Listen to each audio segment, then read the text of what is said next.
De volta com o Jornal da Gazeta e vamos agora à entrevista do dia com Denise Campos de Toledo.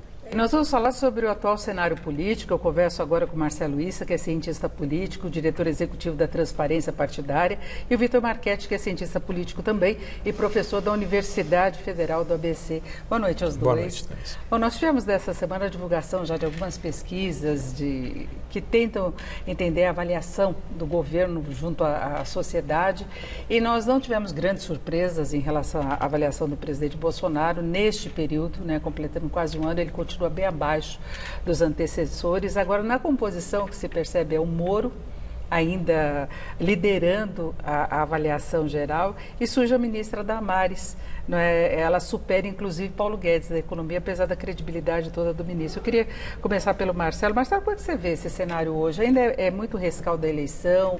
A posição, por exemplo, de Damares é a composição hoje do eleitorado?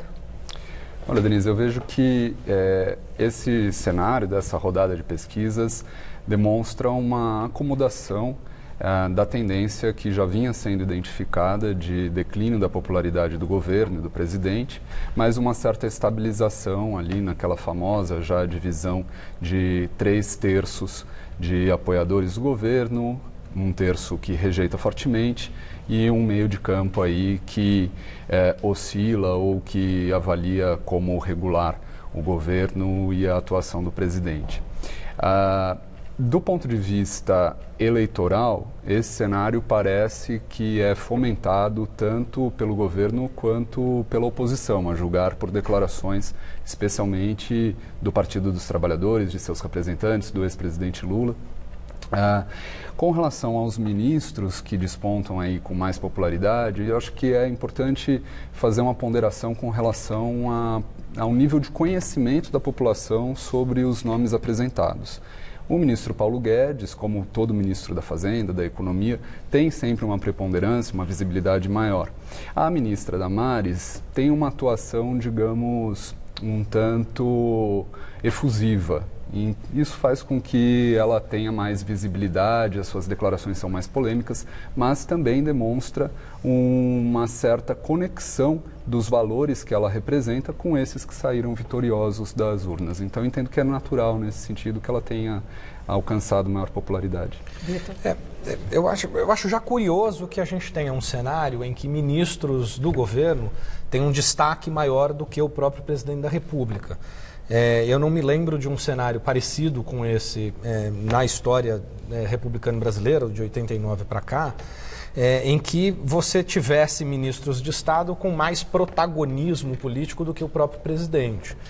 Isso mostra um pouco as estratégias que o Bolsonaro utilizou também para criar ali alguns fiduciários, né, para que ele pudesse, de alguma maneira, ampliar o seu eleitorado e sair daquele núcleo mais duro bolsonarista, indicando Paulo Guedes para dialogar um pouco com o mercado, com os interesses do mercado, numa plataforma de economia mais liberal, com Sérgio Moro para indicar um pouco aquela agenda de combate à corrupção e um diálogo muito forte com o eleitorado evangélico, né, que eu acho que é um pouco o que representa a Damares, o Moro e o Paulo Guedes, é um pouco esse tripé que de alguma maneira explica o fenômeno Bolsonaro. Então, para além dos números, né, porque isso varia muito, né, quer dizer, esse é um cenário que tende a mudar bastante ao longo desses próximos anos. Agora, o Moro já tinha essa popularidade antes de ir para o governo, né? Não, mas ele só teve essa popularidade, ele só está no governo exatamente por conta dessa popularidade. Quer dizer, minha questão é exatamente como o governo Bolsonaro, como o Bolsonaro, na época das eleições, já começava a apontar para algumas direções da agenda de combate à corrupção, a agenda mais liberal e o diálogo com os evangélicos, e essas pessoas representam um pouco isso que ele utilizou, porque a sua trajetória política não o legitimava em nenhuma dessas frentes, né? Quer dizer, se a gente pegar, por exemplo, a atuação legislativa do Bolsonaro nos quase 30 anos que ele ficou na Câmara dos Deputados, não há um projeto que se apresentou, por exemplo, para o combate à corrupção. E ele não é liberal na economia. Nunca foi liberal na economia, e você tinha várias frases ou várias declarações ou apoio a projetos que colocavam em dúvida o seu real apoio a essa agenda. Então ele precisou se utilizar de figuras políticas que fossem fiduciárias do compromisso dele com esses setores, né?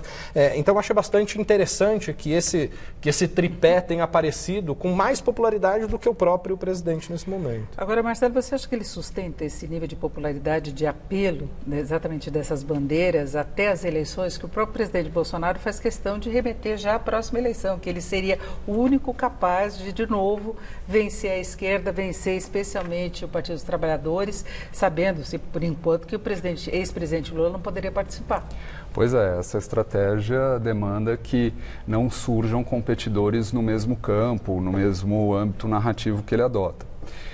Desse ponto de vista, primeiro que me parece bastante curioso que o ministro Moro mantenha essa alta popularidade, mesmo diante das dificuldades que ele vem enfrentando no governo, no relacionamento com o próprio presidente, o avanço da agenda que ele pretensamente levaria ao governo, e também em face das declarações que foram interceptadas e divulgadas que poderiam comprometê-lo de alguma maneira. Ainda assim, ele mantém esse alto nível de popularidade, mas ocupa, sem dúvida, ou pode vir a ocupar, uma posição de ameaça à reeleição do presidente. Ele garante que ele não tem aspiração política. Desse ponto de vista, eu considero que seria bastante provável que o presidente viesse a indicá-lo, se não para a primeira vaga, que deve ser aberta no Supremo no ano que vem, para a segunda, uma vez que a primeira ele já sinalizou que indicaria a um ministro evangélico. Ele já chegou a citar o nome dele como um possível candidato à vice-presidência, né? Jogando de lado Hamilton Mourão. Também poderia ser uma estratégia, inclusive, fortalecendo. Agora, eu acho que uma coisa que a gente tem que colocar, essas manifestações recentes que a gente tem visto na cidade, nós tivemos no último final de semana, são manifestações que defendem muitas bandeiras do ministro Sérgio Moro. A questão da prisão em segunda instância, por exemplo, que o presidente Bolsonaro teve aí uma posição meio vacilante. Moro foi muito claro e ele tem defendido direto lá no Congresso, em eventos e tudo mais. Então, ele continua com esse apoio na população, junto à população. Eu acho que tem diversos fatores que vão entrar aí, né? Então, se a gente olhar, por exemplo, para a atuação do Moro em relação aos discursos no combate à corrupção, parece que os escândalos revelados pela Vaza Jato, por enquanto, não produziram efeitos sobre a avaliação do Moro. Quer dizer, o que mostravam ali que, de fato, você tinha um juiz que deveria estar numa posição de neutralidade diante do processo, e você tinha ali, com a Vaza Jato, várias provas de que, de fato, houve ali intenções políticas, de que podia haver manipulação dentro do processo, mas, aparentemente, isso não produziu nenhum efeito negativo sobre a avaliação dele até este momento. Mas, certamente, num cenário de disputa eleitoral, esses elementos vão ser utilizados com mais ênfase. Mas quem o apoia não acha que valeria qualquer condição para com o objetivo da Lava Jato? Eu acho que é a questão, né? Quer dizer, os fins justificam os meios, né? Ainda que, para isso, você tenha colocado um juiz que, do ponto de vista da sua postura pública, deve prevalecer o respeito aos meios e não aos fins. Mas, certamente, esse diálogo com esse sentimento da população de que vale a pena qualquer coisa, ainda que isso deturpe o funcionamento da justiça, para se chegar a um determinado fim. Mas o que eu estou dizendo é que este vai ser um elemento que certamente vai ser explorado e pode ser explorado a produzir algum efeito negativo sobre a sua avaliação. Acho que outra coisa que hoje ainda não atinge ou não entra na avaliação da atuação do Sérgio Moro é a questão da segurança pública, né? A gente não pode esquecer que segurança pública, o papel do Ministério da Justiça, ainda que segurança pública seja uma responsabilidade dos estados, né? Mas o Ministério da Justiça tem um papel muito importante sobre o ponto de vista de produzir programas de melhoria para os índices da segurança pública. Seja por ação dos estados ou não, os números melhoraram. Nós temos questões bastante importantes ainda do ponto de vista de letalidade policial, a gente tem uma série de questões, a população carcerária do país que cresce índices bastante punjantes, né? Quer dizer, a gente já está aí na terceira população carcerária do planeta. Quer dizer, são questões que me parecem que, do ponto de vista do debate político, do debate, quando isto de fato entrar num cenário de debate, são questões que podem mudar um pouco essa avaliação, ou são questões que ele vai ter que produzir algum tipo de resposta. Agora, certamente, se surgir uma vaga para ele no Supremo Tribunal Federal, como o Bolsonaro tem apontado, talvez seja uma estratégia que o próprio Bolsonaro utilize para tirá-lo de jogo. Só complementando, eu entendo curioso que o ministro Moro permanece muito bem avaliado, mas, no entanto, as mesmas pesquisas detectaram que a maioria da população considera justa a decisão do Supremo que libertou o ex-presidente. Então, há quase um paradoxo, o ex-presidente Lula, há quase um paradoxo no posicionamento da população em relação a essas duas figuras. Não me parece que seja tão, digamos, dicotômica a relação ou o pensamento da população a esse respeito. Com relação à segurança, de fato, houve uma diminuição no número de homicídios neste ano, mas nós não vimos nenhuma ação do governo a que se possa diretamente atribuir essa redução, a não ser talvez a transferência de alguns líderes de facções criminosas para presídios isolados, o que ocorreu logo no começo da administração. Então, do ponto de vista do eleitorado, a considerar as grandes demandas que havia do ponto de vista do início da campanha, do processo eleitoral, de combate à criminalidade e redução do desemprego, retomada da atividade econômica, de uma maneira ou de outra, o governo vem paulatinamente, ainda de maneira muito tímida, endereçando ambas as agendas. Agora, Marcelo, a gente vê essa polarização, e o Vitor também queria saber depois. Agora, a esquerda, em particular o Partido dos Trabalhadores, agora o ex-presidente Lula também, que saiu da cadeia, eles mantêm o mesmo discurso, o mesmo posicionamento, sem querer renovar nada, inclusive nomes. Eles têm uma dificuldade de trazer novos nomes. Se cogita, por exemplo, Fernando Haddad disputar, talvez até com Marta Suplicy, a prefeitura aqui em São Paulo. Tem espaço para essa esquerda que insiste em manter o mesmo modelo? Bem, eu considero que o Partido dos Trabalhadores, assim como o presidente Bolsonaro, farão o que estiver a seu alcance para neutralizar qualquer possível concorrência no mesmo campo político. Eles querem ir para o embate de novo? Entendo que sim. O próprio ex-presidente e alguns de seus interlocutores declaram que pretendem ou sinalizam que preferem o presidente Bolsonaro como adversário. A grande questão que se coloca é se haverá nesse centro-direita, centro-esquerda, algum nome capaz de se viabilizar eleitoralmente. Mesmo da esquerda, porque caso o ex-presidente Lula não consiga ser candidato, né, e é muito provável que isso aconteça, Fernando Haddad teria esse apelo, ou outro nome do Partido dos Trabalhadores, que o partido também tem resistido muito a alianças na própria esquerda?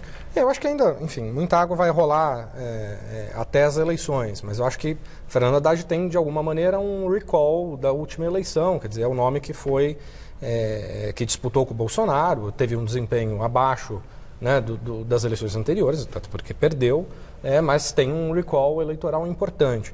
Agora, eu acho que assim, o surgimento de novas lideranças políticas não é trivial, né? Quer dizer, a gente tem passado um período de esgarçamento e derretimento do funcionamento dos partidos políticos no país, né? E também não é sinal positivo, necessariamente, a renovação da política, porque, veja, o Congresso Nacional, o Congresso Nacional que nós temos aí é o Congresso com o maior nível de renovação que a gente já viu na nossa história, e comparado com parlamentos de outros lugares do mundo, é um dos parlamentos com o maior índice de renovação de quadros. Então, renovação de quadros não é necessariamente igual a uma melhoria da qualidade da representação. A produção de novos quadros com robustez, principalmente quando a gente está falando de partidos mais tradicionais, né? Então, PSDB, PT, né, DEM, PMDB, que são partidos mais estruturados, enraizados, a produção de novas lideranças é algo que demanda tempo. Agora, certamente, imagino que as direções nacionais desses partidos estão preocupados com as mudanças intergeracionais que estão acontecendo. Afinal de contas, os fundadores desses partidos, ou os políticos que tiveram à frente desses partidos até esse momento, não só por processos de desgaste, mas também pelo tempo, estão se retirando do cenário. É engraçado que a sociedade, de um modo geral, trata os novos políticos, quando entram em polêmicas, agora como se fossem políticos antigos. A gente viu isso no racha do PSL, por exemplo. É como se não houvesse novidade na composição. E gente que teve muita votação, que agora também é bombardeado pelas redes sociais. Mas isso se deve talvez ao comportamento desses próprios políticos que demonstram nessas situações de atrito, de confronto, o mesmo padrão de comportamento que se via anteriormente. Ou seja, o que se coloca no caso do PSL, por exemplo, é no fundo uma disputa sobre os recursos das eleições, para o processo eleitoral do ano que vem.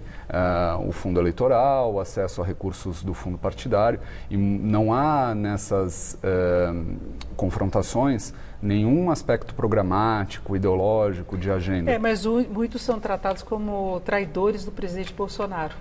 Então é como se eles fossem eleitos apenas porque eles eram aliados do presidente Bolsonaro e não porque tinham um apelo próprio. Né? Eu acho que no caso do PSL houve ali uma guerra de donos do partido, né? Quer dizer, claramente o Bolsonaro tentou trazer a direção para o seu controle, o controle da sua família, né?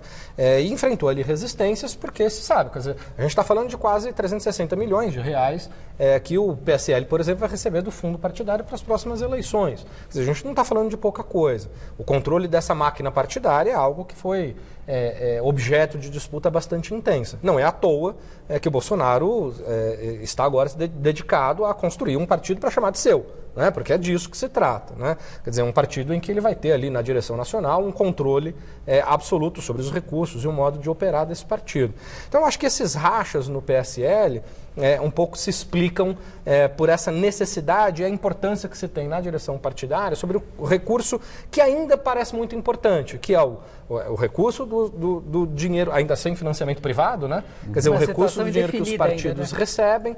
Ainda o tempo de TV, a despeito dessa última eleição ter colocado em xeque um pouco a importância do tempo de TV, né? Quer dizer, Bolsonaro tinha nada de tempo na televisão, mas ainda há quem aposte de que isso foi um fenômeno muito pontual e que a tendência é que a gente tenha ainda impactos bastante significativos com as variáveis tradicionais da disputa eleitoral. Só um breve comentário a esse respeito para dizer que toda essa situação, esse contexto que o Vitor descreve, sinaliza e evidencia a necessidade de nós reformarmos os partidos políticos brasileiros para que eles se tornem, de fato, plataformas de impulsionamento das soluções do país e não de mera disputa por poder. Perfeito. Eu ouvi aqui o Marcelo Issa, que é cientista político, diretor executivo da Transparência Partidária, e o Vitor Marchetti, que é cientista político também, professor da Universidade Federal do ABC. Muito obrigada aos dois.